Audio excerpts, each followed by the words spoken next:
GSV Tamil Info. வாழ்க நடிகர் சிவாஜி கணேசன் புகழ், தேவி சிவாஜி கணேசன் புகழ் என்றென்றும் நிலைத்திருக்க அவரின் பழைய படங்கள் மீண்டும் மீண்டும் வெளிவந்து வெற்றியடைந்து கொண்டிருப்பது சாட்சி. அந்த வகையில் 1970ஆம் ஆண்டு வெளிவந்த கருப்பு வெள்ளை திரைப்படமான ராமன் எத்தனை ராமனுடைய திரைப்படத்தை நம் கணேஷ் மூவி சார்பாக டிஜிட்டல் வழியில் எடுத்து வெளியிட்டோம். அந்த படம் நல்ல வரவேற்பு பெற்று சென்னை காய்ஸ்மா தியேட்டரில் 1965ஆம் வருடம் அன்னை இல்லம் திரைப்படத்துக்கு பிறகு வெளிவந்த கருப்பு வெள்ளை படம் நம் சிவாஜி கணேசனின் படம். இந்த படம் மட்டும்தான். இந்த படத்துக்கு இணைந்த 50ஆம் நாளாக 4/1/2026 அன்று மாலை 5 மணி அளவில் விழா சிறப்பாக நடைபெற்றது.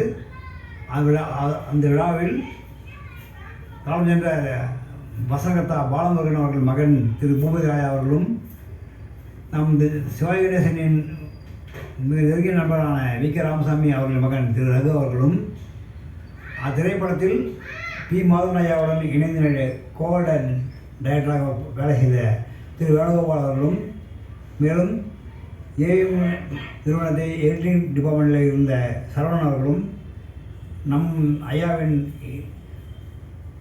தீவிர ரசிகர் திரு கொண்டவாசன் அவர்களும், பிரபு மன்ற தலைவர் ஏஆர் சனாச்சி அவர்களும் உட்பட அனைத்து சென்னை ரசிகர்கள் மற்றும் தமிழகத்திலும் ஏராளமான ரசிகர்கள் வந்திருந்து விழாவை சிறப்பித்தார்கள். அதனுடைய வீடியோ கிளிப்பிங்கை உங்கள் பாதைக்காக வெளியிடுகிறோம். நன்றி, வணக்கம். வெள்ளம் சொந்தம் உனக்கு இந்த உள்ளம் சொந்தம் அம்மாடி உனக்கு தங்கம் மனசு உங்களுக்கு சின்ன மனசு கண்ணுக்கு 100 வயது அவர் 4 வயது.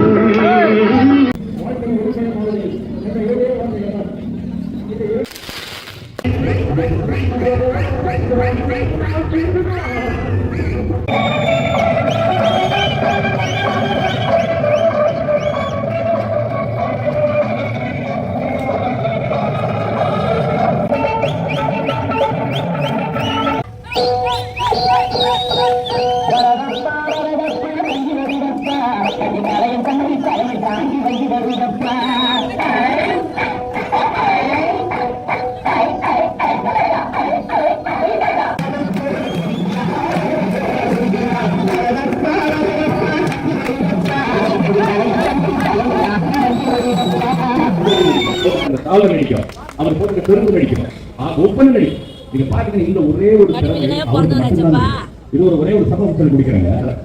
பாம்பேல ஒரு நாடகம் நடந்திருக்கு, கவியை கனவுன்ற நாடகம். அதுல பின்னாடி மயில் தோகை போட்டு இது மன்னர்.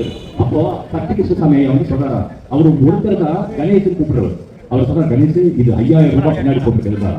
அப்ப ராஜ்கபூர்லாம் கீழே உட்காந்துருக்காங்க. அப்படியே கேட்டுட்டு ஒரு நடந்தா லைட் அந்த மயிலுக்கு போகும், அந்த மயில் ஆடுமா, மயில் ஆகும். ராஜ்கபூர் மேடையில ஓடி வந்து சொல்றாரா, இந்த மயிலுக்கு நாடகம் முடிஞ்சோன்னா பார்த்து சொல்றாங்க, சிவாஜி தோல்ல ஒரு உயிர் இல்லாத மயில் இருந்தா அதுக்கு உயிர் வருந்தார், அந்த மயிலுக்கு உயிர் வருந்தார். இப்பேற்பட்ட மாபெரும் கலைஞர், அந்த மாதிரி ஒரு கலைஞர் நீ வரவே முடியாது. எல்லாத்தோட இப்பவும் நீங்க தான் வரைக்க பாருங்க, எனக்கு ரொம்ப ஆச்சரியமா இருக்கு.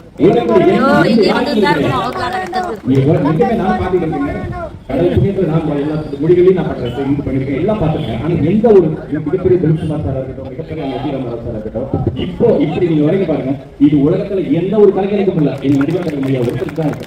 அப்படிப்பட்ட ஒரு நடிகர் முடியாது. இப்போ நம்ம ஜெயலலிதா ரொம்ப பாராட்டணும். தனி ஒரு மனுஷனா இருந்து ஒரு போராடி இன்னைக்கு ஒரு படத்தை ரிலீஸ் பண்ணி அதை இத்தனை பேரை கூப்பிட்டு இருக்காரு பாருங்க. இது சிவாஜிக்கு அவர் செலுத்தக்கூடிய மிகப்பெரிய காணிக்கை. இது நம்ம யாருக்காவது நன்றி சொல்லணும் அப்படின்னா நம்ம அவருக்கு சொல்லணும். அது மட்டும் இல்ல, அவரை சப்போர்ட் பண்ணி இத்தனை பேர் வந்திருக்கீங்க பாருங்க, அதுக்கு சொல்லணும். அது இல்லாம இன்னைக்கு சிறப்பு விருந்தினராக வந்திருக்கக்கூடிய ரகு சார், யாரு வீக்கையாரும் அவர் பராசக்தியில இருந்து சேகமா பழகினாங்க. அதுக்கு முன்னாடி இருந்து பழகினாங்க. இதே தேட்டருக்கு நேரம் சிவாஜி சாயங்காலம் வருவாங்க, ராமுவா போகலாம் கார் எடுத்துட்டு இதே தேட்டர்ல வந்து பல படங்கள் பார்த்திருக்காங்க. அந்த தேட்டர்ல ரகு சார் இருந்து இன்னைக்கு சிவாஜி சார் பத்தி பேசுறது பெரிய பெருமை. இதனால இது வந்து சொல்லிக்கிட்டே போறாரு. இது கடல், இதை வந்து இமயம், இது வேற இதுக்கு முடியாது. அதான் எங்க அப்பா சொல்லுவாரு, டைலாக் எல்லாம் வந்து ஒரு உச்சரிப்பு. நான் ஒரு நாள் ஏர்போர்ட்ல டீரா பார்த்து பாலகுடி பயணம் வசந்த மாளிகை முதல் டைலாக் வந்து சொல்றாரு, இந்த பரந்த உலகத்துல எங்கே நடத்தி அப்படின்னு ஆரம்பிக்கும். வாழ்க்கையில எதை மிஸ் பண்ணக்கூடாதோ அதை போய் மிஸ் தேடா அப்படின்னு. கடைசியில் நான் வந்துட்டேன், நீ வந்துட்டேன், நான் போய்கிட்டே இருக்கேன். அதான் நீ விஸ்கே தானே குடிக்கக்கூடாதுன்னு சொன்னேன், விஷத்தை தானே விஸ்கே தானே குடிக்கக்கூடாது சொன்ன, விஷத்தை குடிக்கக்கூடாதுன்னு சொல்லவே எந்த டைலாக் வரைக்கும் மனப்பூர்வம் அப்படி சொல்றாரு. அப்போ ஒரு ஒருத்தர் அதே மாதிரிங்க. இப்ப நீங்க வசமாளிகள் பாக்குறீங்க, அந்த பார்லத்தா பார் அது எங்க இருந்தது தெரியும், செட்டில் எழுந்தது. இந்த செட்டில் வெறும் பெரிய படத்துல ஒரிஜினல் பாட்டு மட்டும் இருக்கும். அப்ப அங்கேயே உட்காந்து இந்த பார்லத்தா பாருன்றது எழுந்தது. அந்த பிரகாஷ் ராவ் சார் கேட்டுட்டு அப்படி வேண்டாரு. அதாவது இது இறந்து போன காதலிக்காக கட்டப்பட்ட கல்லறை அல்ல, உயிரோடு இருக்கும் என் காதல் தேவதைக்காக அமைக்கப்பட்ட வசந்த மாளிகை. இது சமாதி எல்லாம் சந்நிதி, இதுதாங்க வார்த்தை. அது கூட சமாதிடா, இது சந்நிதினு எழுதியிருப்பாரு. அப்படி ஒரு எழுத்துங்க. அவருக்கு பிள்ளையா படுறது ஒரு மிகப்பெரிய பாக்கியம். அதே மாதிரி நடிகர்கள் சின்ன வயசுல இருந்து பார்த்துட்டு இருக்கேன், சின்ன வயசுல இருந்து பார்த்துட்டு இருக்கேங்க. அவர் எல்லாத்தோட 10 வயசு இருக்கும்போது நீதி நாடகம் அப்பா எழுதினாங்க. அப்போ ஒரு வயசு எனக்கு டோட்டல் போய் வச்சுக்கிட்டு மனப்பாடம் பண்ணியிருக்காரு. அதான் சொல்லுவேன், நான் ஏதோ தமிழ் இப்போ பேசிக்கிட்டு இருக்கேன், ஆந்திராவில் இருக்கிறவங்க பேசிக்கிட்டு இருக்கேன்னா அதுக்கு நடிகர் தலைவர் முடிவா என்னன்னா எல்லாரும் நடிகர் தலைவர் சிறந்த நடிகர் தலைவர் அப்படி சொல்லக்கூடாதுங்க. அதுக்கு மேல அந்த நடிப்பு அவரு இந்தியாவுக்கு ஒரு அம்பாசிடர். ஃபாரின் கண்ட்ரியில் இருக்கவங்க சொல்லுவாங்க, சிவாஜி சார் அம்பாசிடர், நீ பாசம் வேணுமா, பாசத்துக்குரிய படம் 10 படம் இருக்கு, பாசம் மலருக்கு வரிசையா இருக்கு. உனக்கு தேசியம் வேணுமா, கப்பலுடைய தமிழன் கரந்தல் வரிசையா இருக்கு, ராஜபாட்டம் வேறு இருக்கு. உனக்கு காதல் வேணுமா, வசந்த மாளிகை இருக்கு. உனக்கு ஒற்றுமை வேணுமா, பாரத விலாஸ் இருக்கு. உனக்கு என்ன வேணும், அதாவது உனக்கு வந்து நன்றியோட இருக்கணுமா ஒரு பாபு வேணும், ஒருவேளை சோறு போட்டதுக்காக உயிரை கொடுக்கிற ஒரு கேரக்டர். இப்படி அவரை என்னன்னா அவர் ஒரு அம்பாசிடர். நான் ஹைதராபாத்ல இருக்கக்கூடிய மிகப்பெரிய ஆபீஸ்ல போயிட்டு சிவாஜி வந்து ஒரு நடிகர் கிடையாது, அப்பாற்பட்டவர். எல்லாத்துக்கும் மேல ஒரு மகான்கள், ஒரு மகா. அந்த ஒரு மகானா இருந்ததுனால இத்தனை கதாபாத்திரங்களை பண்ண முடிஞ்சது. இன்னைக்கு நம்ம கூடியிருக்கோம். அப்பேற்பட்ட மாபெரும் கலைஞரை பத்தி பேச எனக்கு கிடைத்த வாய்ப்பு. எல்லாருக்கும் நன்றி சொல்லிக்கிறேன். உங்க எல்லாருக்கும் நீங்க இத்தனை பேர் வந்து சப்போர்ட் பண்றீங்க, மிகப்பெரிய விஷயம், மிகப்பெரிய நன்றிங்க. நன்றி. இது முத அம்மாடியே சாமி பார்த்தீங்களா, அந்த பாட்டு தான் முதல்ல ஸ்டார்ட் பண்ணோம். அந்த பாட்டு தான் முதல்ல ஷூட் பண்ணோம். அந்த இது அது பெரிய விஷயம். முத்துமாலை கட்டினது நான் தான். அதுக்கு ஒரு இது இருக்கு இல்லையா, வரனா சிவாஜி விட்டாரு, என்ன குட்டிங்க என்ன அப்படின்னு கேட்கிறாரு. அண்ணா ரெடின்னு சொல்லிட்டு முத்துமாலை கட்டிட்டே இருக்கிறான். ஏன்னா அந்த கட்டுற ஆள் வரல.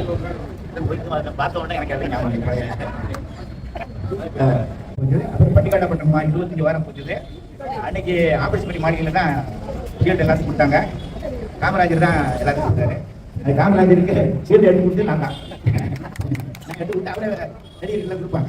அந்த மாதிரி அடுத்த நாள் எங்களுக்கு தங்க பார்க்க சூட்டிக்கு புதியான சூட்டிக்கு இந்த ராமனுக்கு ராமரே நல்ல ஒரு படம். அந்த காலத்திலேயே ரொம்ப பேசப்பட்டது. சாதாரண சிவாஜி படம் வந்து இப்போ நான் 12 படம் ஒர்க் பண்ணிருக்கேன்னா தங்க படம் காட்டி படம் படிக்காட்டப்பட்டலாம் ரொம்ப ஒவ்வொன்றும் உள்ள படங்கள் இல்லைங்கிறது இல்லை. ஜனங்கள் நல்லா இருக்காங்க. இப்போ வேற ஒன்றும் இல்லை, என்னுடைய வந்து பாரத ரத்னா பட்டம் வந்து அவருக்கு தான் முதல்ல கொடுத்துருக்கணும். சிவாஜி ஒரு ஆளுக்கு தான் பாரத ரத்னா, அது ஒரு கிடைக்கல. அது ஒரு ஆரம்பம் இருக்கு, எனக்கு இருக்கு, கருத்து இருக்கு. பாரத ரத்னா பட்டம் கொடுக்கணும் மெயினா தான் என்னுடைய இதே தான்.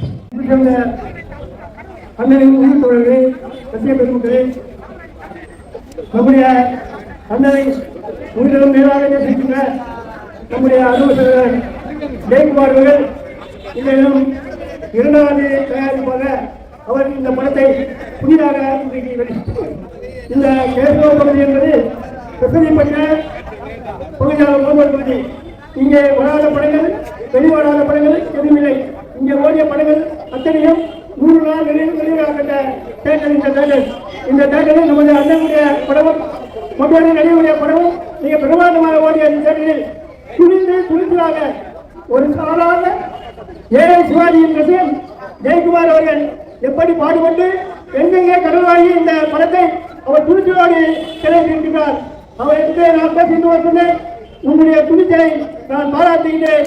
ஆனால் நீ கடற்காக ஆடிவிடக்கூடாது என்று அண்ணன் எப்போதுமே சொல்லுவார். எங்களை பார்த்துட்டு உள்ளது, நீ வேலைக்கு போயா, வீட்டுக்கு குழந்தைங்க பார்த்தியா, படிச்சியா அப்படிதான் நம்மளை கேட்பாரே தவிர அதே உணர்வு அவரோடு நான் கண்ணனோடு படிக்கிறார். அந்த உணர்வோடு ஜெயக்குமார் அவர் சொன்னார், பரவாயில்லை, என்னுடைய எண்ணம், என்னுடைய லட்சியம் சிவாஜி மீது அன்பு கொண்டவன், ஆகையேதான் இந்த படங்களை புதிதெடுத்துக் கொள்கிறேன். செலவுகள் அதிகமாக இருந்தாலும் என்னுடைய எண்ணம் இங்கே நிறைவேற்றிருக்கிறது என்று அவர் பெருமைப்பட்டுக் கொண்டார். அது மட்டுமல்ல, அண்ணனுக்காக ஒரு கோயிலை எழுப்பிக் கொண்டிருக்கிறார். அந்த கோயில் பேரு கட்டப்பட்டு கும்பாபிஷேகம் நடக்கும் என்பதையும் இந்த நேரத்திலே சொல்லிக்கொண்டு இங்கே பேசிய பிரபல பேரவையை காண்பவர்கள் டி.கே. ராமசாமியுடைய திருமணம் மற்ற பாலகுமரன் அவர்கள் அண்ணாச்சி சந்திரசேகரன் வந்திருக்கிறார்கள். நம்மோடு ஒன்றை கலந்தவர் அண்ணாச்சி சந்திரசேகரன் திருமணத்தின் தலைவர் திருமணம் எப்படி நாம் அவரை நேசிக்கின்றோமோ அன்பு செலுத்தினோமோ அதே போல நாம் இன்றைக்கு இங்கே கூடியிருக்கின்ற சந்திரசேகர் மீது அன்பு பாசம் கொண்டவர்கள் ஆகிய ஜெயக்குமார் அவர்களுடைய வளர்ச்சி புகழ் ஓங்க வேண்டும். அவருடைய புகழ் ஓடினால்தான் அவர் இன்னும் பல படங்களை எடுக்க இருக்கிறார். குறிப்பாக அடுத்த ஒரு படத்தை தயாரித்துக் கொண்டிருக்கிறார். அதற்கு உலக உண்மை வாழ்வதற்கான முயற்சியை மேற்கொண்டிருக்கிறார் சொல்லிக்கொண்டு அவர் வாழ அண்ணன் சிவாஜி ஓய்வுகளை என்று கூறி என்னுடைய உரையை முடிக்கின்றேன். நன்றி எல்லாருக்கும் மாலை வணக்கம். இந்த எல்லாரும் கூட எனக்கு எவ்வளவு மகிழ்ச்சியா இருக்கு தெரியுமா? ஏன்னா நாங்கெல்லாம் ஒரு பக்கத்திலே இருப்போம். கிட்டே வந்து பக்கத்துல நின்று யாருக்கும் முன்னாடி அவ்வளோ ஒரு கிட்ட இருக்கோம். நாங்க மே மாசம் வந்து 1ஆம் தேதி கல்யாணம் ஆகுது. நாங்கெல்லாம் பின்னாடி போய் நின்று இருக்கிறோம். எங்களை கையை கட்டி வாங்க பின்னாடி கூட எங்களால மறக்க முடியாது. எந்த நடிகர் கிட்ட கூட சேர மாட்டோம். அப்படி ஒரு அழகான ஒரு தெய்வம் எங்களெல்லாம் போச்சு. அந்த தெய்வம் இன்னும் இல்லையே 100 வயசுக்கு மேலே இருந்தாலும் நாங்கள் அவர் இன்னும் போச்சு. இன்னும் அவரை நாங்கள் புகழ்ந்துனே இருப்போம். எத்தனை நடிகை வந்தாலும் அவர் சுண்டு வேலை போய் என்ன பண்ணி இதுக்காக அவருக்கு செட்ட நாள் வந்தால் அவர் இறந்த நாங்கள் அந்த போட்டோ வச்சு பூ போட்டு நாங்கள் எல்லாரும் அவருக்கு ஒரு தேங்காய் வச்சு இன்னும் அவர் தெய்வமாக தான் நாங்கள் கொண்டாடி இருக்கிறோம். அப்படிப்பட்டவர் இன்னைக்கு அவங்க சொல்லுவாங்க கேட்குறாங்க ஆசீர்வாதிச்சிருக்காங்க. அவருடைய பிள்ளை அவர் பேர் நாங்கள் என்னைக்குமே யாருக்கும் கொடுக்க மாட்டோம்.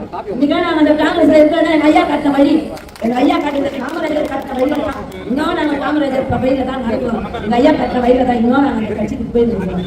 ஐயா மாதிரி ஒரு தெய்வம் இனி இந்த உலகத்தில் பரவ முடியாது. அப்படி ஒரு நடிப்பு தான் வந்து எத்தனையோ அவர் பேர்ல வராங்க படம் திருவிளையாடலாம் கர்ணனா ஒரு காலம் அந்த மாதிரி படம் இனி அவர் மாதிரி நடித்த படம் இனி வரவோ வராது வரவ முடியாது. எந்த டேரக்டரும் இன்னும் ஏற்க முடியாது. இனி அப்படி ஒரு நடிப்பு நடிச்சுட்டு போனது உலகத்துக்கே வழிகாட்டியவங்க நடிகர்களுக்கே வழிகாட்டியவங்க. அப்படிப்பட்ட ஒரு தெய்வத்தை இனி நம்ம எப்ப பார்க்க போறோம். ஆனா இன்னைக்கும் டிவியில பார்த்துதான் வரும் அவருடைய படத்தை எங்கிருந்து வந்த படம் நான் உட்காந்து பார்த்தோம். அப்படி ஒரு நடிப்பு எண்ணி யாராலையும் நடிக்க முடியும். அவர் முதலாவது தெய்வம் அவரை பத்திக்கிட்டே இருக்கும். நம்மள அவரை நினைச்சு அவரை வந்து இது கட்டளை சகோதரி கட்டளை